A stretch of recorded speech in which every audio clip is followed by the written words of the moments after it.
পাগল মন আমার তুমি কারলা গিয়া করলা রে বাড়ি ঘর। পাগল মন আমার তুমি কারলা গিয়া করলা রে বাড়ি ঘর। উপর তলায় বাতি জ্বলে, উপর তলায় বাতি জ্বলে, নিচতলাতে অন্ধকার তুমি কারলা গিয়া করলা রে বাড়ি ঘর। ভাই বলো বন্ধু বলো,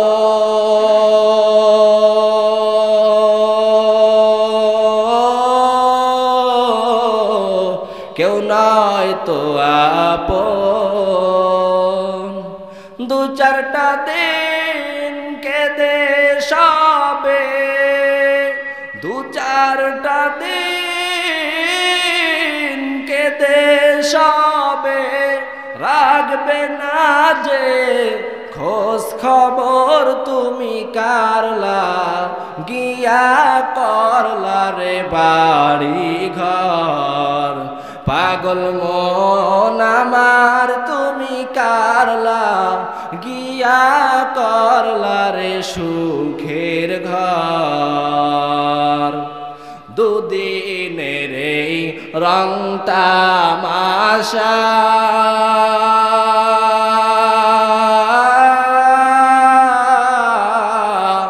আরো কত স্বপ্ন আশা, সবাই জন বৃথা যাবে, সবাই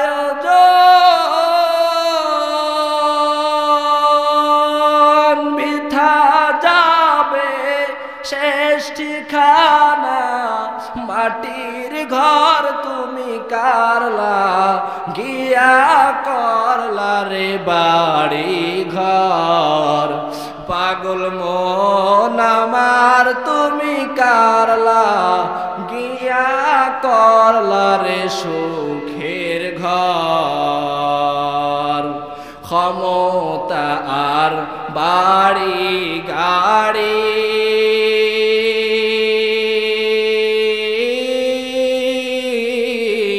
পদ পদবীর বাহাদুরি,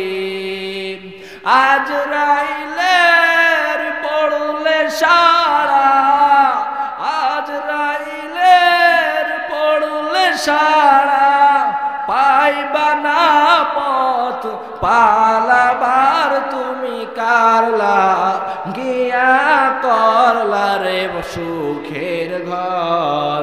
পাগল মন আমার তুমি কারলা গিয়া করলা রে বাড়ি ঘর।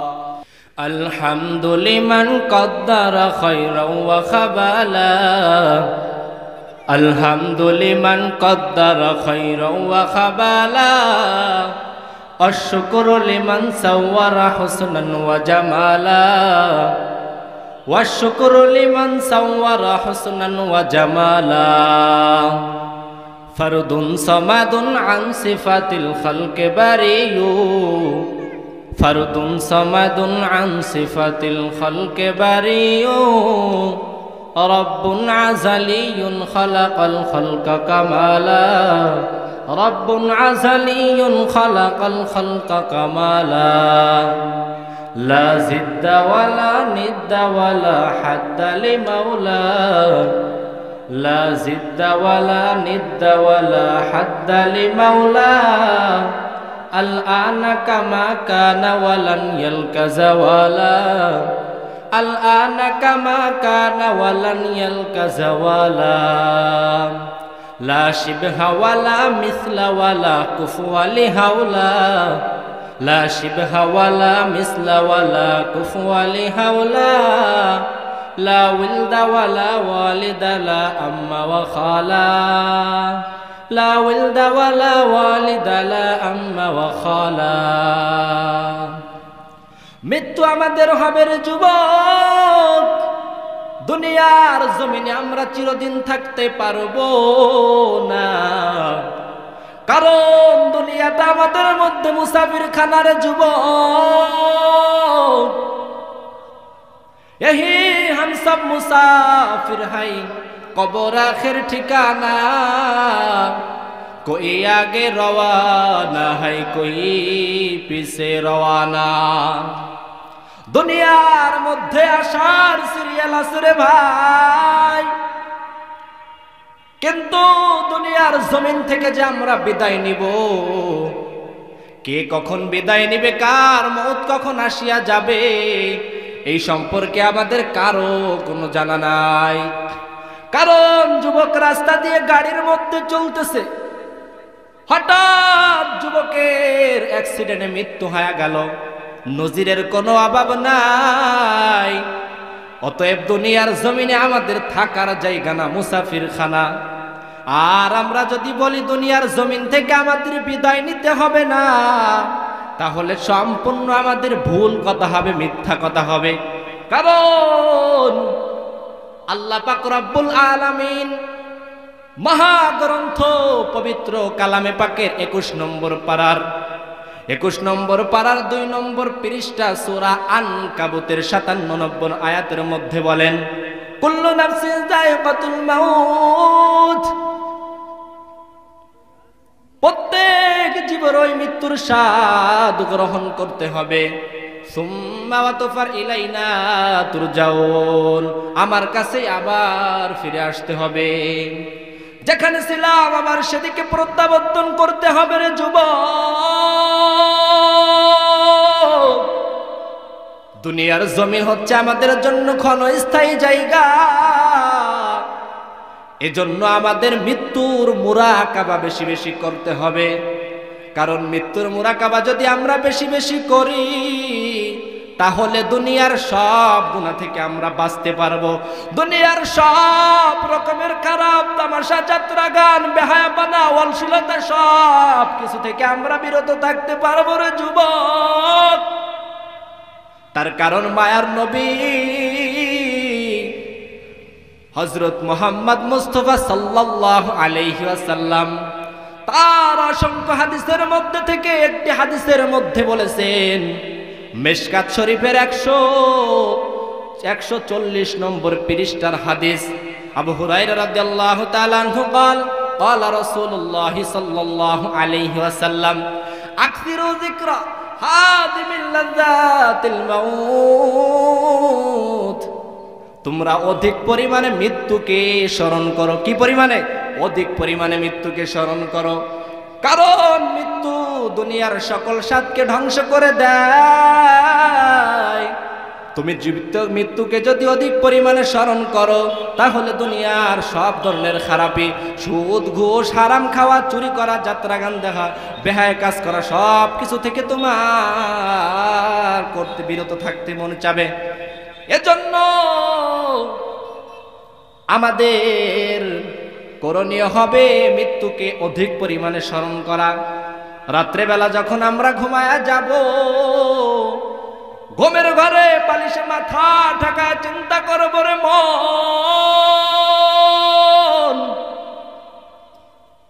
একদিন এই ঘরের দরজা দিয়ে আমি নতুন বউ হয়ে ঢুকেছিলাম, আবার এই ঘরের দরজায় আমার একদিন পালকি এসে হাজির হবে। এই পালকিতে আমার চড়ে আবার কবরের দিকে রওনা হইতে হবে। তাহলে দুনিয়ার জমিনের মধ্যেই ক্ষণস্থায়ী জায়গার মধ্যে আমি আসিয়া বাহাদুরি করিয়া আমার কি লাভ হবে? বাহাদুরি করিয়া কোনো লাভ নাই। আর দুনিয়ার জমিন থেকে মৃত্যু কিন্তু হবেই, মৃত্যু থেকে কেউ পালাইতে পারবা না। মরণ থেকে যতই পালাও, মরণ তোমায় নিবে ঘিরি। যদিও আকাশ প্রাণে লুকাও সেথায় লাগিয়ে সিঁড়ি, নদী পথে নৌকা চালাও, ও মাঝি ভাই, বেলা ডুবার আগে আমি ওপার উঠতে চাই, ডুবে গেলে বেলা রে আর ওঠে না, ভেঙে গেলে মেলা রে আর জমে না। তোমার জীবনের আয়ু যদি শেষ হয়ে যায় রে যুবক, তুমি দুনিয়ার জমিনের মধ্যে আর 1 মিনিটও থাকার জন্য পারবা না। আর এই দুনিয়ার জমিনের মধ্যে যদি তুমি মৃত্যুর মুরাকাবা করো, মৃত্যু হবে এই চিন্তা করো, তাহলে তুমি সকল গুনাহ থেকে বাঁচতে পারবে। এর একটা বাস্তব নজির ইবনে আসাকির রাহমাতুল্লাহ আলাইহি থেকে বর্ণিত। সাদকা ইবনে ইয়াজিদ বলেন, ত্রিপোলের উঁচু স্থানে আমি 3টা কবর একসাথে সারিবদ্ধ দেখলাম। প্রথম কবরের গায়ে লেখা, মৃত্যুর ভয়ে আমি দুনিয়ার জমিনে কিছু করতে পারি না, আমার রাজ্য আমার কাছ থেকে অতি শীঘ্রই কেড়ে নেওয়া হবে, এজন্য আমি দুনিয়ার জমিনে কোনো প্রকার খারাপ কাজ করতে পারি না। দ্বিতীয় কবরের গায়ে লেখা, ক্ষুদ্র থেকে ক্ষুদ্র বিষয় কবরে আমার কাছে জবাবদিহিতা করবে, এই জন্য দুনিয়ার জমিনের মধ্যে কোন ধরনের খারাপ কোনো কাজ আমি করতে পারি না। তৃতীয় কবরের গায়ে লেখা,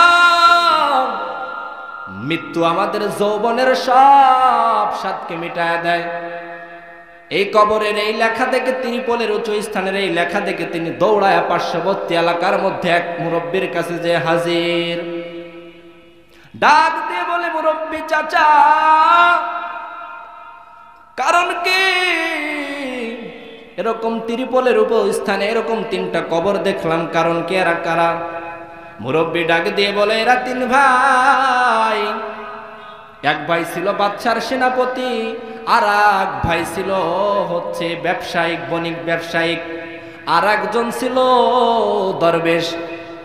দরবেশের মৃত্যুর সময় যখন ঘনিয়ে এলো, তার আপন 2 ভাইকে ডাক দিয়ে বলে, রে ভাই।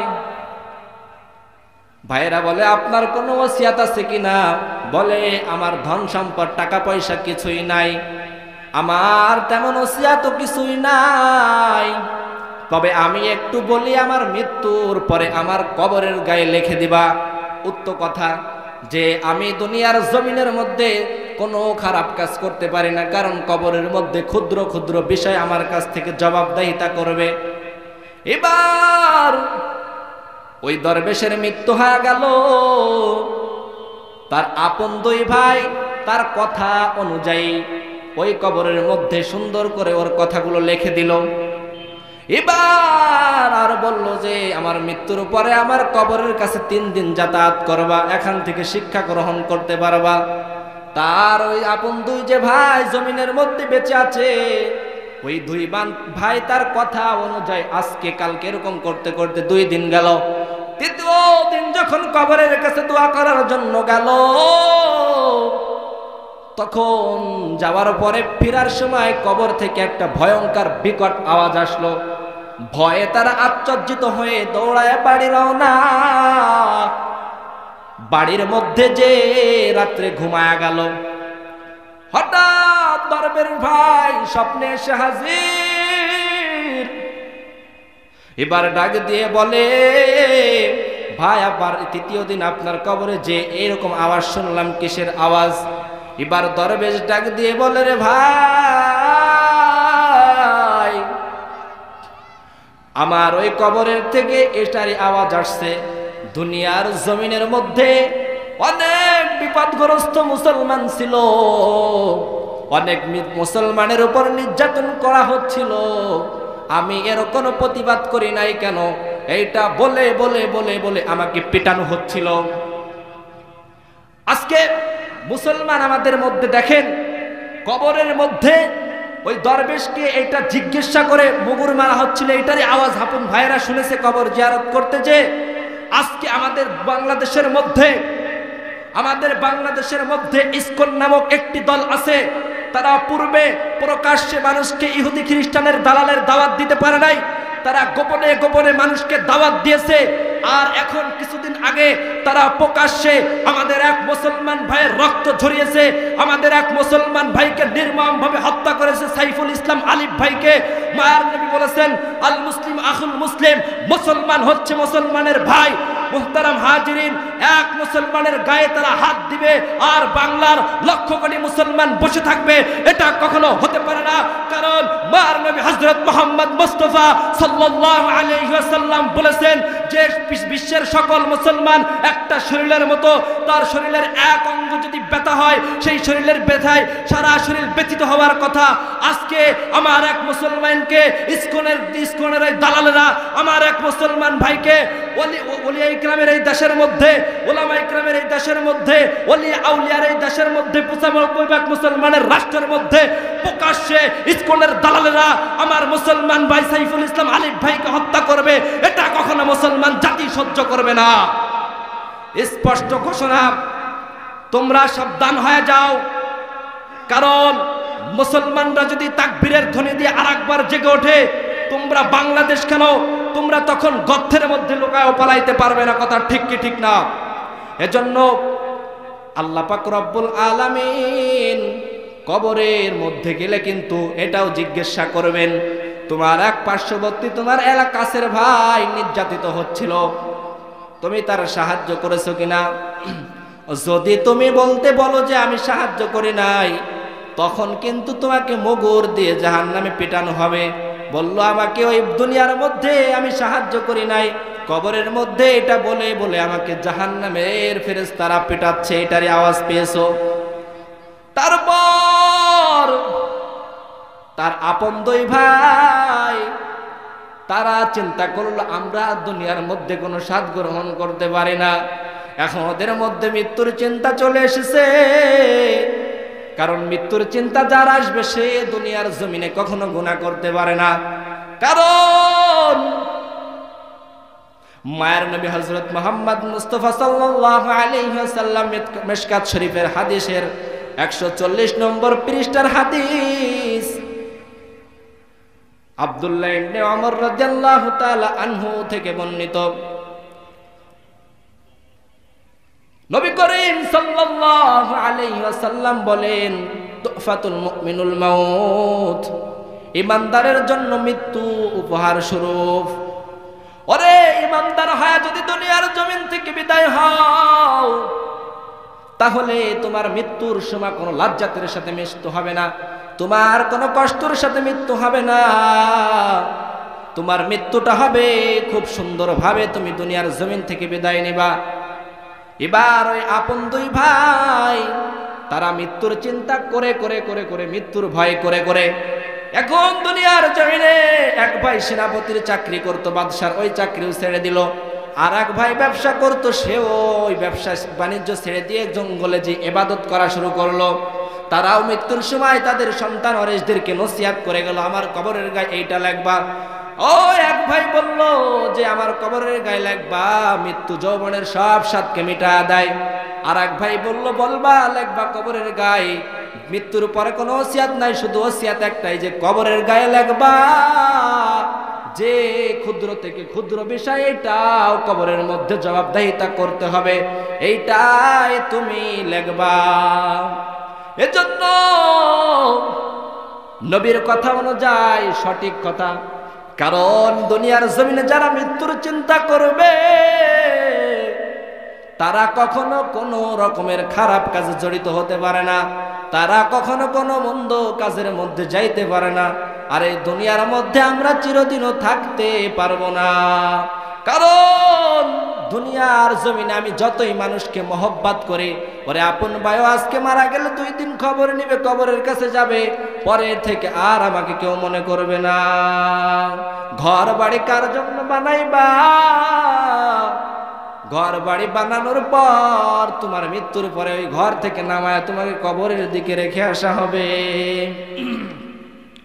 পাগল মন আমার তুমি কারলা গিয়া করলা রে বাড়ি ঘর, পাগল মন আমার তুমি কারলা গিয়া করলা রে বাড়ি ঘর।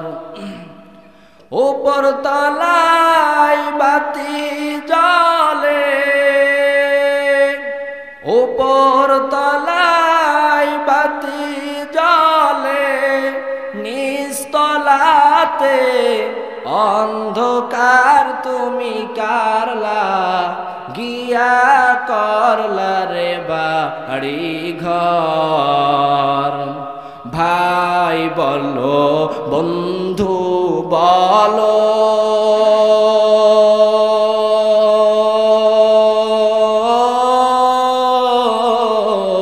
কেউ নয় তো আপন। দু চারটা দিন কেঁদে সবে, দু চারটা দিন কেঁদে সবে, রাখবে না যে খোঁজ খবর তুমি কারলা গিয়া করলা রে বাড়ি ঘর। পাগল মন আমার তুমি কারলা গিয়া করলা রে সুখের ঘর। দুদিনের এই রং তামাশা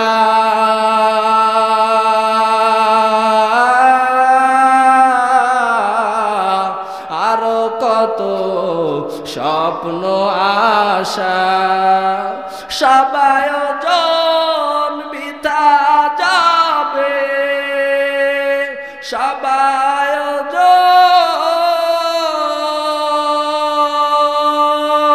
বৃথা যাবে, শেষ ঠিকানা মাটির ঘর তুমি কারলা গিয়া করলা রে বাড়ি ঘর। পাগল মন আমার তুমি কারলা গিয়া করলা রে সুখের ঘর। ক্ষমতা আর বাড়ি গাড়ি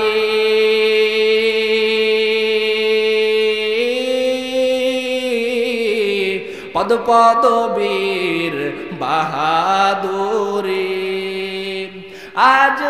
আজরাইলের পড়লে সারা, আজরাইলের পড়লে সারা, পাইবা না পথ পালাবার তুমি কারলা গিয়া করলা রে সুখের ঘর।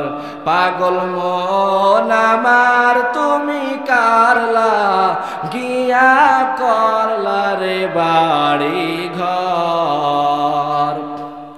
রে মাগুরার মুসলমান যুবক, দুনিয়ার জমিনের মধ্যে আমরা চিরদিন থাকতে পারবো না রে যুবক ভাই। কত যুবক এমন দেখেছি, নজির শুনেছি, রাত্রেবেলা ঘুমা গেছে যুবকের, সকালে আর ঘুম থেকে উঠে না। ওরে যুবক ভাই, তুমিও মৃত্যুর চিন্তা করো।